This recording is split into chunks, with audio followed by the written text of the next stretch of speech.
जय श्री हरि। अब हम श्रीमद् भागवत के अंतिम 12वें स्कंद का 10वां अध्याय सुनते हैं। इस 10वें अध्याय में हम मार्कंडेय जी को भगवान शंकर का वरदान दिया गया उसके बारे में जानेंगे। दूसरे शब्दों में शिवजी तथा उमा द्वारा मार्कंडेय मुनि का गुणगान किया गया वो हम जानेंगे। यहाँ हम मूल श्रीमद् भागवत के मूल संस्कृत श्लोकों का श्रवण कर रहे हैं जो बड़े ही विलक्षण और चमत्कारी हैं, अद्भुत हैं। उन श्लोकों के साथ हम भावार्थ और विलक्षण टीकाओं के साथ भागवत को गहराई से जान रहे हैं, सचित्र रूप में देख रहे हैं। और ज्यादा गहराइयों में जानने के लिए हमने भागवत के अंदर से बहुत सारे प्रश्न बनाए हैं और सारे प्रश्न प्रामाणिक हैं, हमने खुद ने ही भागवत के अंदर से खोज करके बनाए हैं। तो भागवत के श्लोकों के साथ हम कुछ प्रश्नों के उत्तर भी प्राप्त कर सकते हैं। जो प्रश्न आरंभ में दिए जाते हैं आप उसके अनुसार उसको देख सकते हैं। तो आज के इस 12वें स्कंद के 10वें अध्याय में कुल श्लोक तो 42 हैं और प्रश्न इस प्रकार हैं जिनके उत्तर हम प्राप्त कर सकते हैं। श्रीमद् भागवत महापुराण के 12वें स्कंद के 10वें अध्याय में किस विषय का वर्णन हुआ है? मार्कंडेय जी द्वारा मन ही मन निश्चय पूर्वक श्री हरि शरण ग्रहण करना, ये हम जानेंगे। मार्कंडेय जी को लेकर भगवान शंकर और पार्वती जी का संवाद हुआ उसके बारे में हम जानेंगे। भगवान शंकर भी इसी लोभ से मार्कंडेय ऋषि जैसे भक्तों का संग चाहते हैं, ये बड़ा ही महत्वपूर्ण प्रश्न है। भगवान शंकर और पार्वती जी का समाधिस्थ मार्कंडेय ऋषि के पास जाना, ये हम जानेंगे। शिव जी का मार्कंडेय ऋषि के हृदय में प्रवेश हुआ या उन्होंने प्रवेश किया वो हम जानेंगे। मार्कंडेय मुनि द्वारा ध्यान में भगवान महादेव का दर्शन किया गया वो हम जानेंगे।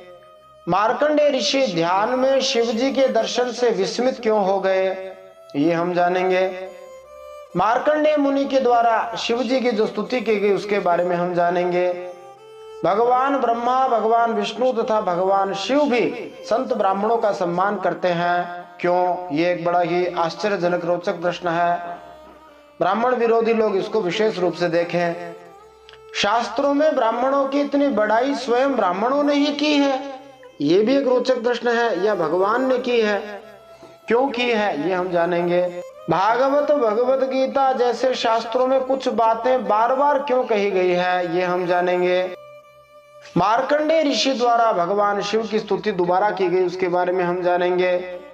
महात्मा और भक्तगण अपने से छोटों को भी प्रणाम क्यों करते हैं, ये भी एक बड़ा महत्वपूर्ण प्रश्न है। मार्कंडेय मुनि द्वारा भगवान शिव से क्या वरदान मांगा गया ये हम जानेंगे। भगवान शंकर द्वारा मार्कंडेय ऋषि को वरदान दिया गया, क्या वरदान दिया गया वो हम जानेंगे। किसके वरदान से 8वें चिरंजीवी मार्कंडेय ऋषि चिरंजीवी अथवा अमर हो गए, ये एक बड़ा ही महत्वपूर्ण प्रश्न है। यह कथा लोक विशुद्ध है, लोक प्रसिद्ध कथा है।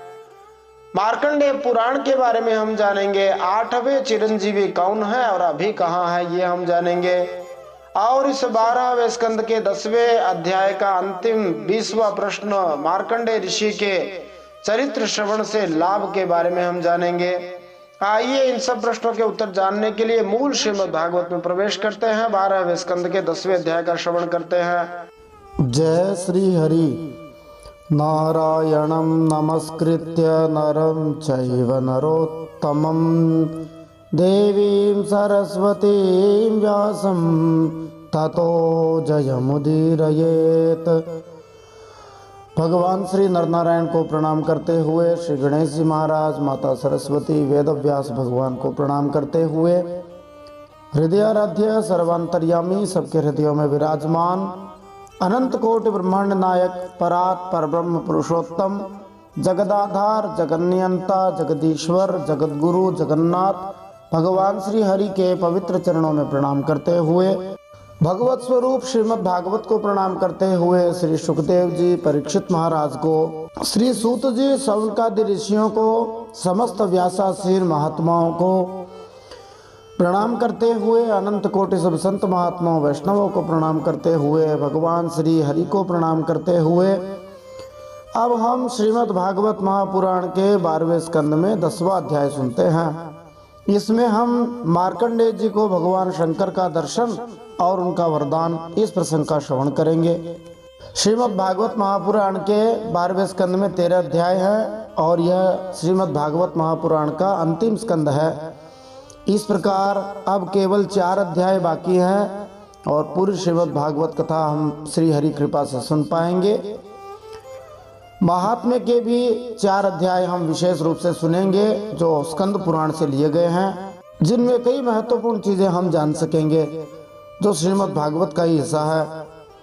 श्रीमद् भागवत महापुराणम 12 स्कंधः अथ 10मोऽध्यायः।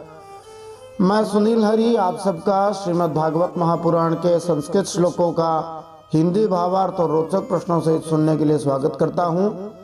सूत उवाच य एवमनुभूयेदं नारायण विनिर्मितं वैभवं योगमायायास् तमेव शरणं ययौ।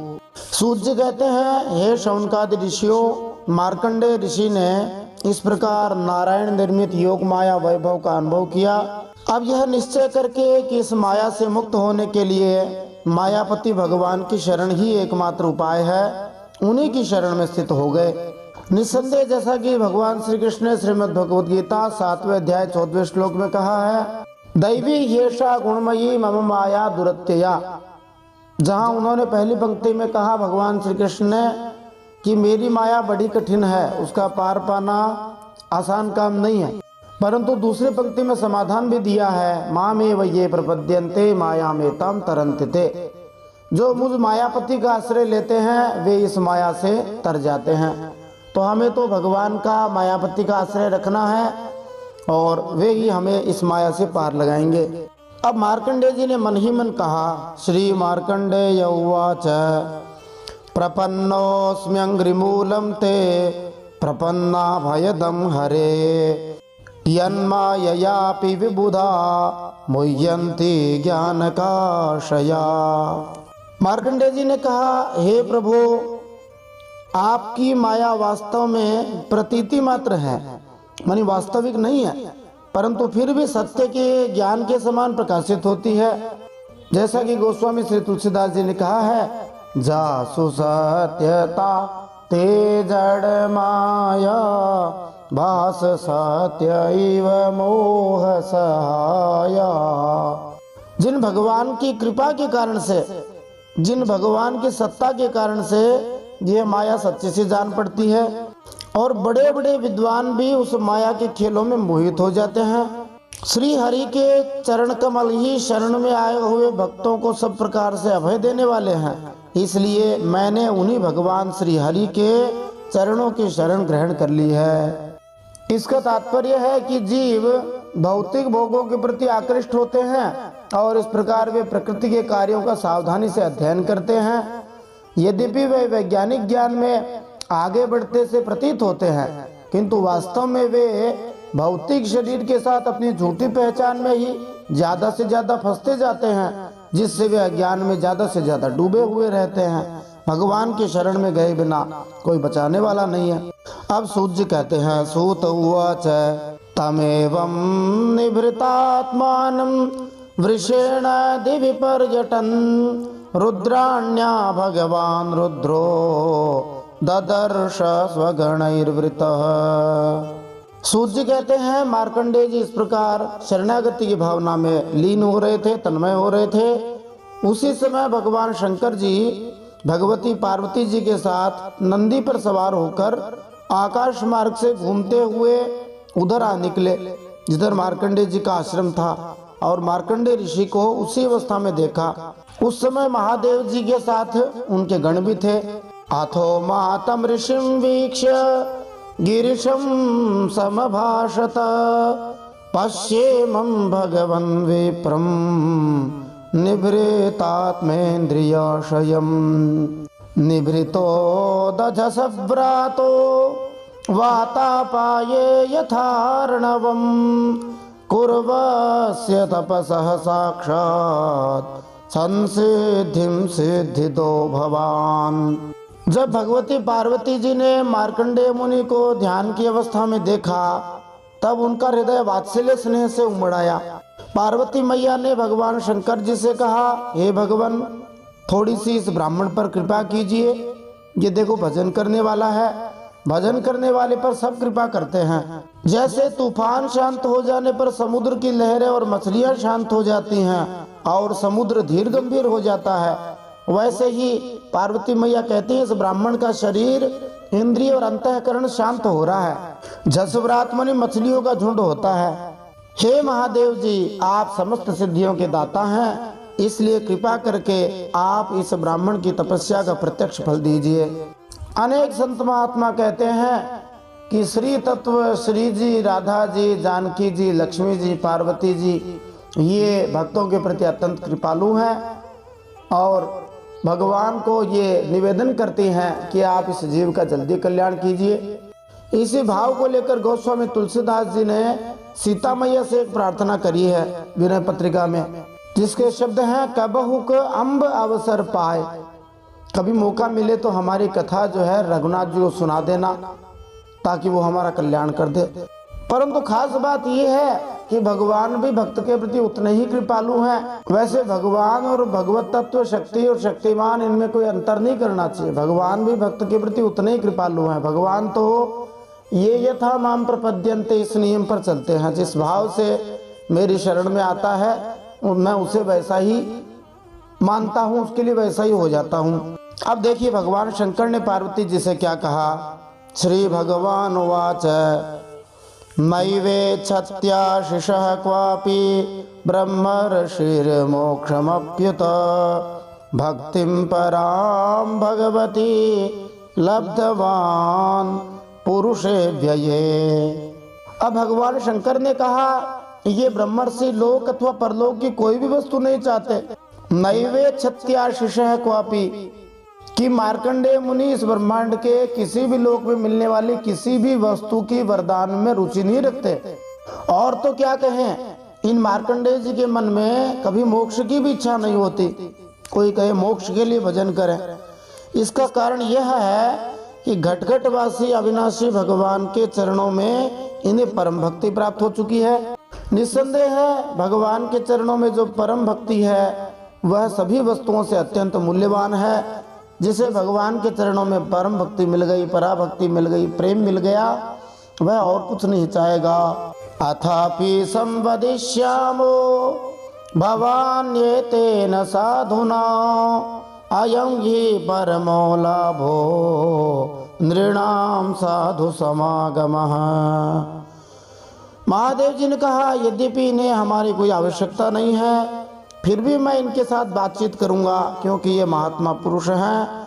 जीव मात्र के लिए सबसे बड़े लाभ की बात यही है कि संत पुरुषों का समागम प्राप्त हो जाए, और कुछ लाभ नहीं होगा तो चलो ऐसे महात्मा मार्कंडेय भक्त का सानिध्य ही मिल जाए। भगवान भी देखो भक्त का संग चाहते हैं। सूत उवाच इत्युक्त्वा तमुपेयाय भगवान् स सतां गतिः ईशानः सर्वविद्यानामीश्वरः सर्वदेहिनाम्। सूत जी कहते हैं भगवान शंकर सभी विद्याओं के प्रवर्तक हैं, सारे प्राणियों के हृदय में विराजमान अंतर्यामी प्रभु हैं। जगत के जितने भी संत हैं उनके एकमात्र आश्रय और आदर्श भी महादेव जी हैं। वैष्णवानाम यथा शंभु, वैष्णवों में अग्रगण्य है महादेव जी भगवती पार्वती जी से। इस प्रकार कहकर भगवान शंकर मार्कंडेय मुनि जी के पास गए। तयोरागमनं साक्षादीशयोर्जगदात्मनोः न वेद रुद्धधिवृत्ति रात्मानं विश्वमेव च। उस समय मार्कंडेय मुनि की समस्त मनोवृत्तियां भगवत भाव में तन्मय थी। उन्हें खबर ही नहीं कि सामने कौन आ गए। उन्हें अपने शरीर और जगत का बिल्कुल भान भी न था, इसलिए उस समय वे यह भी न जान सके कि मेरे सामने सारे विश्व के आत्मा स्वयं गौरी शंकर जी पधारे हुए हैं। भगवास्तदभिज्ञाय गिरीशो योग मायया आविशत् तद्गुहाकाशं वायो शीघ्रमिवेश्वरः। सर्वशक्तिमान भगवान कैलाशपति से ये बात छिपी न रही कि मार्कंडेय मुनि इस समय किस अवस्था में है, भगवान श्री हरि के ध्यान में लीन है। इसलिए जैसे वायु अवकाश के स्थान में माने खाली स्थान में प्रवेश कर जाती है, वैसे ही महादेव जी अपनी योग माया से मार्कंडेय मुनि के हृदय आकाश में प्रवेश कर गए। अब श्री महादेव जी का ध्यान होने लगा मार्कंडेय जी के हृदय में। 2 श्लोकों में ध्यान बताया गया है। आत्मन्यपि शिवम प्राप्तम तडित पिंग जटाधरम त्र्यक्षम दशभुजम प्रांशु मुद्यंतमिव भास्करम। मार्कंडेय मुनि ने अपने हृदय में देखा कि उनके हृदय में तो भगवान शंकर के दर्शन हो रहे हैं। और भगवान शंकर का स्वरूप कैसा? भगवान शंकर जी के सिर पर बिजली के समान चमकीली पीली पीली जटाएं शोभायमान हो रही हैं। 3 नेत्र है महादेव जी के, 10 भुजाएं हैं, लंबा तगड़ा शरीर है। उदयकालीन सूर्य के समान महादेव जी बड़े तेजस्वी जान पड़ रहे हैं। व्याघ्र चरमांबरधरम शूल खट्वांग चर्म भी अक्षमाला डमरुक कपाला से धनुष। उन महादेव जी के शरीर पर बागंबर है, हाथों में शूल है, खटवांग है, ढाल है, रुद्राक्ष की माला है, डमरू है, खप्पर है, तलवार है और धनुष है। डमरू के लिए डमरूक शब्द ही दिया है। कपाल महादेव जी हाथ में रखते हैं, सिर होता है कटा हुआ। बिभ्राणम सहसा भातम विचक्ष हृदि विस्मितः किमिदं कुतये वेति समाधेर्विरतो मुनिः। मार्कंडेय मुनि अपने हृदय में अकस्मात भगवान शंकर जी का यह रूप देखकर विस्मित हो गए। अरे ये क्या है, कहां से आ गया? मैं तो श्री हरि का ध्यान कर रहा था। इस प्रकार की वृत्तियों का उदय हो जाने से मार्कंडेय जी ने अपनी समाधि खोल दी, अपनी आंखें खोली और नेत्रे उन्मील्य ददृशे सगणं सोमयागतं रुद्रं त्रिलोकैकगुरुं ननाम शिरसा मुनिः। जब मार्कंडेय मुनि ने अपनी आंखें खोली तब देखा कि तीनों लोकों के एकमात्र गुरु भगवान शंकर जी उमा अर्थात श्री पार्वती जी और अपने गणों के साथ पधारे हुए हैं। मार्कंडेय जी ने उन महादेव जी, पार्वती जी सहित सभी को माथा टेक कर प्रणाम किया। तस्मै सपर्यां व्यदधात सगणाय सहोमया स्वागतासन पाद्यार्घ्य गंध धूप दीपकैः। फिर मार्कंडेय मुनि ने उन सभी का, महादेव जी का, पार्वती जी का, उनके गणों की स्वागत, आसन, पाद्य, अर्घ्य, गंध, पुष्पमाला, धूप और दीप आदि उपचारों से पूजा करी। पहले स्वागत किया, फिर बैठने के लिए आसन दिया, फिर पाद्य जल दिया पैर धोने के लिए, फिर हाथ धोने के लिए अर्घ्य दिया, फिर गंध लगाया, तिलक लगाया, फूलों की माला पहनाई, धूप किया, दीप किया। इस प्रकार पूजा करी। फिर स्तुति करी। मार्कंडेय जी ने छोटी सी शिव जी की स्तुति करी। आह चात्मानुभावेन पूर्ण कामस्य ते विभो करवाम किमीशान येनेदं निर्वृतम जगत। फिर मार्कंडेय मुनि महादेव जी से कहने लगे, हे सर्वव्यापक सर्वशक्तिमान प्रभु, आप अपनी आत्मानुभूति और महिमा से पूर्ण काम हैं। आपकी शांति और सुख से ही सारे जगत में सुख शांति का विस्तार हो रहा है। ऐसी अवस्था में मैं आपकी क्या सेवा करूं? नमः शिवाय शांताय सत्वाय प्रमृडाय च रजोजुषेप्य घोराय नमस्तोभ्यम तमोजुषे। मैं आपके त्रिगुणातीत सदाशिव स्वरूप को और सत्वगुण से युक्त शांत स्वरूप को नमस्कार करता हूँ। हे महादेव जी, मैं आपके रजोगुण युक्त सर्व प्रवर्तक स्वरूप, सबको चलाने वाले तमोगुण युक्त अघोर स्वरूप को नमस्कार करता हूँ। सूत उवाच एवं स्तुतः स भगवान् नादिदेवः सतां गतिः परितुष्टः प्रसन्नात्मा प्रहसस्तमभाषत। सूत जी कहते हैं, जब मार्कंडेय मुनि ने संतों के परमाश्रय देवादिदेव भगवान शंकर की इस प्रकार स्तुति की, तब वे उन पर अत्यंत संतुष्ट हुए और बड़े प्रसन्न चित्त से हंसते हुए कहने लगे। अब भगवान शंकर ने मार्कंडेय जी से कहा, श्री भगवान उवाच वरम वृणीष्व नः कामं वरदेशा वयं त्रयः अमोघं दर्शनं येषां मर्त्यो यद विन्दते मृतम्।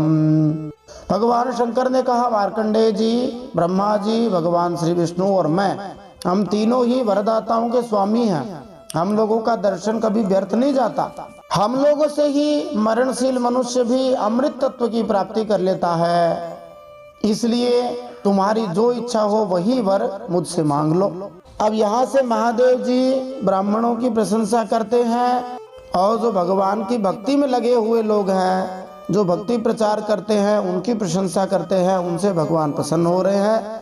वही बात कहते हैं, ब्राह्मणः साधवः शांता निस्संगा भूत वत्सला एकांत भूता अस्मासु निर्वैरः समदर्शिनः।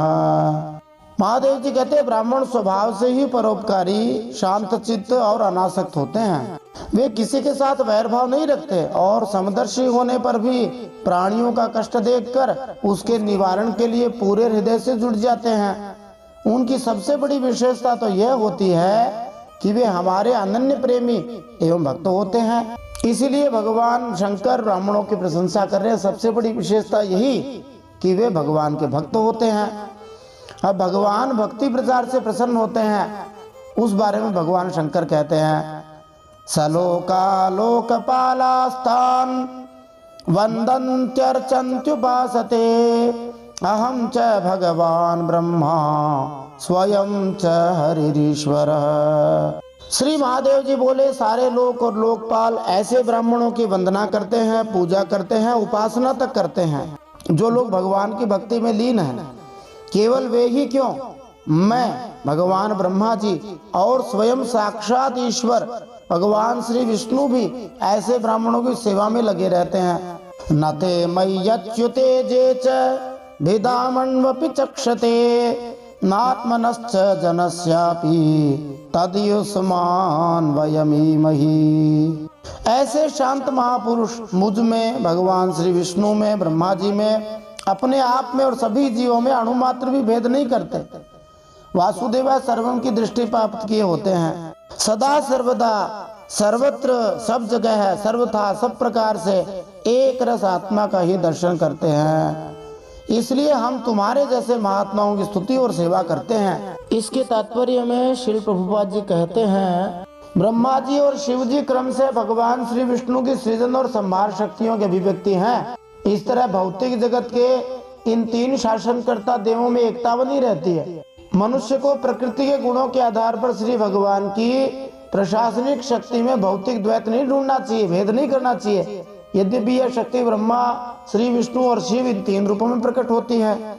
न यम्मयानि तीर्थानि न देवाश्चेतनोज्झिताः ते पुनन्त्योरुकालेन यूयं दर्शन मात्रतः। भगवान शंकर कहते हैं, केवल जलमय तीर्थ ही तीर्थ नहीं होते और केवल जड़ मूर्तियां ही देवता नहीं होती। सबसे बड़े तीर्थ और देवता तो तुम्हारे जैसे संत हैं, क्योंकि वे तीर्थ और देवता तो बड़े दिनों में पवित्र होते हैं, परंतु तुम्हारे जैसे संत तो दर्शन मात्र से पवित्र कर देते हैं। ये श्लोक एक आध शब्द को बदलकर लगभग 3 बार अभी तक भागवत जी में आ चुका है। एक बार पीछे 10वें स्कंद के 84वें अध्याय में 11वां श्लोक आया है, यही श्लोक वहाँ आया है। और एक बार यही श्लोक 10वें स्कंद के 48वें अध्याय में आया है, 31वां श्लोक। तो संतों को चलता फिरता तीर्थ बताया गया है। गोस्वामी तुलसीदास जी ने कहा है, जो जग जंगम तीर्थ राजू, जंगम तीर्थ राज हैं संत महात्मा, चलने फिरने वाले, देखने मात्र से कल्याण करने वाले। ब्राह्मणेभ्यो नमस्यामो ये स्मद रूपम त्रयीमयम बिभ्रत्यात्म समाधान तपः स्वाध्याय संयमैः। तो भगवान शंकर कहते हैं, हम लोग तो ब्राह्मणों को ही नमस्कार करते हैं, क्योंकि वे चित्त की एकाग्रता, तपस्या, स्वाध्याय, धारणा, ध्यान और समाधि के द्वारा हमारे वेदमय शरीर को धारण करते हैं। श्री भगवान का शुद्ध भक्त सबसे उच्च ब्राह्मण माना जाता है, क्योंकि सारे आध्यात्मिक प्रयास ईश्वर की प्रेमा भक्ति में ही आकर समाप्त होते हैं। श्रवणात् दर्शनाद् वापि महापातकिनोऽपि वः शुद्धेरन्नन्त्यजाश्चापि किमु संभाषणादिभिः। बड़े बड़े महापापी और अंत्यज भी तुम्हारे जैसे महापुरुषों के चरित्र श्रवण और दर्शन से शुद्ध हो जाते हैं। भगवान के भक्तों के चरित्र श्रवण करने से भी बुद्धि शुद्ध हो जाती है। फिर वे तुम लोगों के संभाषण और साथ रहने आदि से शुद्ध हो जाए, इसमें तो कहना ही क्या। सूत उवाच इति चंद्रललामस्य धर्म गुह्योपबृंहितं वचोमृतायन मृषेर नात्रेप्यत कर्णयोः पिबन्। सूत जी कहते हैं, हे शौनकादि ऋषियों, चंद्रभूषण भगवान शंकर जी की एक एक बात धर्म के गुप्ततम रहस्य से भरी थी। उसके एक एक अक्षर में अमृत का समुद्र भरा हुआ था। मार्कंडेय ऋषि अपने कानों के द्वारा पूरी तन्मयता के साथ उसका पान करते रहे, परंतु उन्हें तृप्ति न हुई। सचिरम मायया विष्णोर भ्रामितः कर्षितो भृशम शिववागमृतध्वस्त क्लेश पुंजस्तमब्रवीत। मार्कंडेय मुनि चिरकाल तक भगवान श्री विष्णु की माया से भटक चुके थे और बहुत थके हुए भी थे। भगवान शिव जी की कल्याणमयी वाणी का अमृत पान करने से मार्कंडेय मुनि के सारे क्लेश नष्ट हो गए और उन्होंने भगवान शंकर से इस प्रकार कहा। अब मार्कंडेय ऋषि भगवान शंकर की स्तुति करके उनसे वरदान मांगते हैं। क्या वरदान मांगते हैं? श्री ऋषिरुवाच अहो ईश्वर लीलेयं दुर्विभाव्या शरीरिणाम यन्नमन्ति शितव्यानि स्तुवन्ति जगदीश्वराः। मार्कंडेय ऋषि ने कहा, सचमुच सर्वशक्तिमान भगवान की यह लीला सभी प्राणियों की समझ के परे है। कौन सी लीला? भला देखो तो सही, ये सारे जगत के स्वामी हैं, फिर भी अपने अधीन रहने वाले मेरे जैसे जीवों की वंदना और स्तुति करते हैं।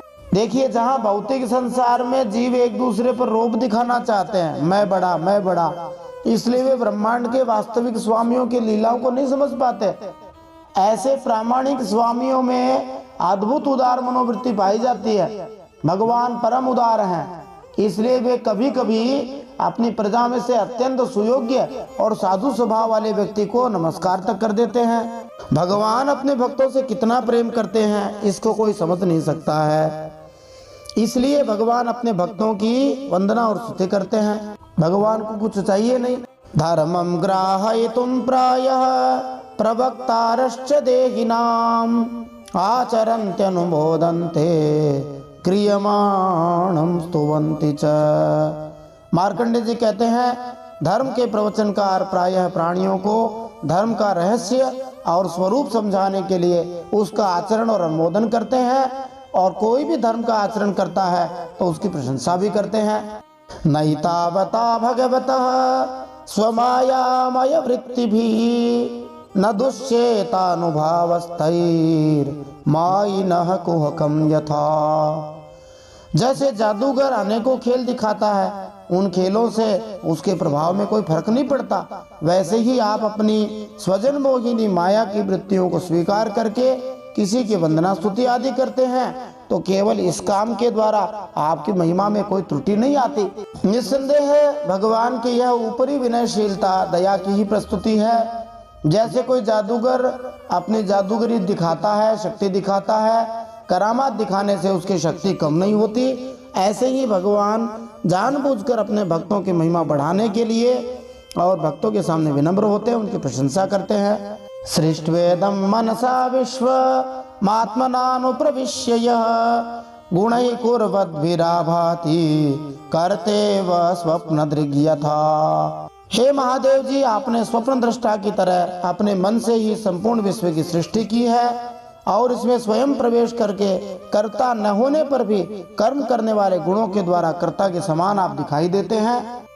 तस्मै नमो भगवते त्रिगुणाय गुणात्मने केवलाय द्वितीयाय गुरवे ब्रह्ममूर्तये। आप त्रिगुण स्वरूप होने पर भी उनके परे उनकी आत्मा के रूप में स्थित हैं। आप ही समस्त ज्ञान के मूल केवल अद्वितीय ब्रह्म स्वरूप हैं। मैं आपको नमस्कार करता हूँ। खं वृणेनु परम भूमन् वरम त्वद्वर दर्शनात् यद्दर्शनात् पूर्ण कामः सत्य कामः पुमान् भवेत। जो बात मार्कंडेय जी भगवान शंकर से कह रहे, वही बात उन्होंने नरनारायण जी से कही थी। क्या कहते हैं? हे अनंत, आपके दर्शन से बढ़कर ऐसी कोई श्रेष्ठ वस्तु है जिसे मैं वरदान के रूप में मांगूं? श्री भगवान का दर्शन हो जाए फिर क्या वरदान चाहिए? मनुष्य आपके दर्शन से ही पूर्ण काम हो जाता है, सत्य संकल्प हो जाता है, उसे कुछ चाहिए नहीं, सारी इच्छाएं उसकी पूर्ण हो जाती है आपके दर्शन मात्र से, और उसके सारे संकल्प पूरे हो जाते हैं। वरमेकं वृणेथापि पूर्णात् कामाभिवर्षणात् भगवत्यच्युतां भक्तिं तत्परेषु तथा त्वयि। आप स्वयं तो पूर्ण हैं ही, अपने भक्तों की भी समस्त कामनाओं को पूर्ण करने वाले हैं, इसलिए मैं आपका दर्शन प्राप्त कर लेने पर भी एक वर और मांगता हूँ। अभी तक कोई वर नहीं मांगा है, एक ही वर मांग रहे हैं। क्या मांग रहे हैं? वो वरदान ये दो प्रभु कि भगवान में, उनके शरणागत भक्तों में और आप में मेरी अविचल भक्ति सदा बनी रहे। मार्कंडेय जी करोड़ों वर्षों से भगवान का भजन करते आ रहे हैं, भगवान में मन लगाए हुए हैं, फिर भी बार बार यही वरदान मांगते हैं कि उन भगवान में प्रेम बढ़ता ही रहे, बढ़ता ही रहे। प्रतिक्षण नवनवायमान जो भक्ति है उससे भक्तों को संतोष नहीं होता, भक्त चाहते भक्ति बढ़ती ही जाए, बढ़ती ही जाए। सूत उवाच इत्यर्चितोऽभिष्टुतश्च मुनिना सूक्तया गिरा तमाह भगवान शर्वः शर्वया चाभिनंदितः। सूत जी कहते हैं, शौनक जी, जब मार्कंडेय मुनि ने सुमधुर वाणी से इस प्रकार भगवान शंकर की स्तुति और पूजा करी, तब उन्होंने भगवती पार्वती की प्रसाद प्रेरणा से यह बात कही।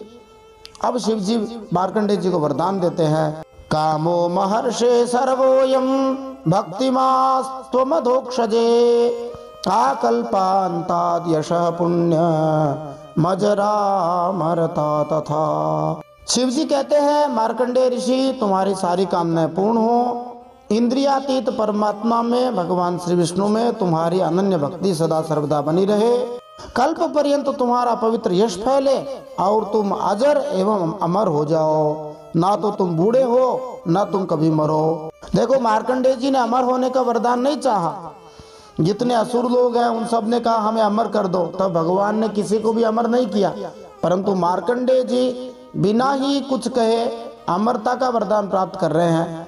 इसलिए मार्कंडेय जी 8वें चिरंजीवी हैं, वे सदा जीवित रहते हैं, भगवान का भजन करते हैं। भगवान भी जानते हैं कि किसको अमर रहना चाहिए, किसको नहीं रहना चाहिए। ज्ञानम त्रैकालिकम ब्रह्मन् विज्ञानम च विरक्तिमात् ब्रह्मवर्चस्विनो भूयात् पुराणाचार्यतास्तुते।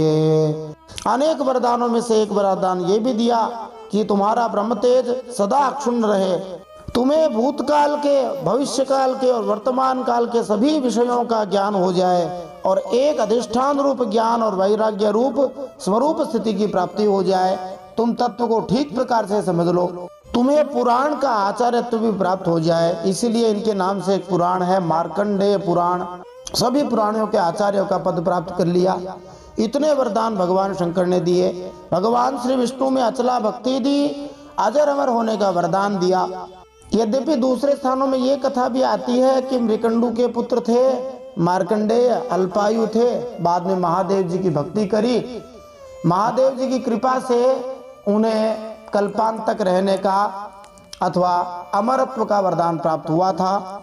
इसकी कथा विस्तार से आती है दूसरे पुराणों में। सूत उवाच एवं वरान् समुनये दत्त्वा गात्रक्ष ईश्वरः देव्यै तत्कर्म कथयन् ननुभूतं पुरामुना। श्री सूत जी कहते हैं, इस प्रकार त्रिलोचन भगवान शंकर मार्कंडेय मुनि को वर देकर भगवती पार्वती से मार्कंडेय मुनि की तपस्या और उनके प्रलय संबंधी अनुभवों का वर्णन करते हुए वहां से चले गए। बोलिए शंकर भगवान की जय, पार्वती मैया की जय। सोप्यवाप्त महायोग महिमा भार्गवोत्तमः विचरत्यधुनाप्यद्धा हरावेकान्ततां गतः। भृगुवंश शिरोमणि महान भार्गव मार्कंडेय मुनि को भगवान शंकर के महायोग का परम फल प्राप्त हो गया।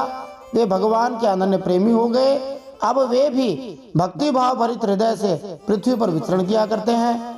अनुवर्णित में तत्ते मार्कंडेयस्य धीमतः अनुभूतम भगवतो माया वैभवमद्भुतम।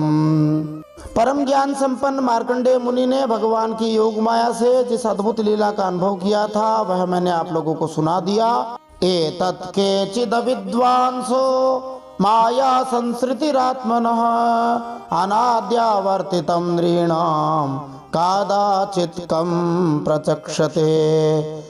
यह जो मार्कंडेय जी ने अनेक कल्पों का सृष्टि प्रलयों का अनुभव किया वह भगवान की माया का ही वैभव था, तात्कालिक था और केवल मार्कंडेय जी को अनुभव में आया, सर्वसाधारण के लिए वह प्रलय नहीं था। कोई कोई इस माया की रचना को न जानकर अनादिकाल से बार बार होने वाले सृष्टि प्रलय ही इसको भी बतलाते हैं। इसलिए हम सबको या सूर्य कहते हैं शौनकादि ऋषियों, आपको यह शंका नहीं करनी चाहिए कि इसी कल्प के हमारे पूर्वज मार्कंडेय जी की आयु इतनी लंबी कैसे हो गई।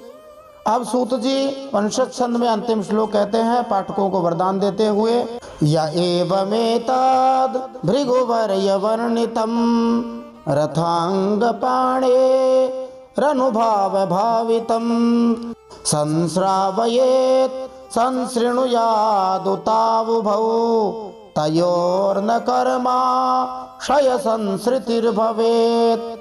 हे भृगुवंश शिरोमणे, मैंने आपको यह जो मार्कंडेय चरित्र सुनाया है वह भगवान चक्रपाणी श्री विष्णु के प्रभाव और महिमा से भरपूर है।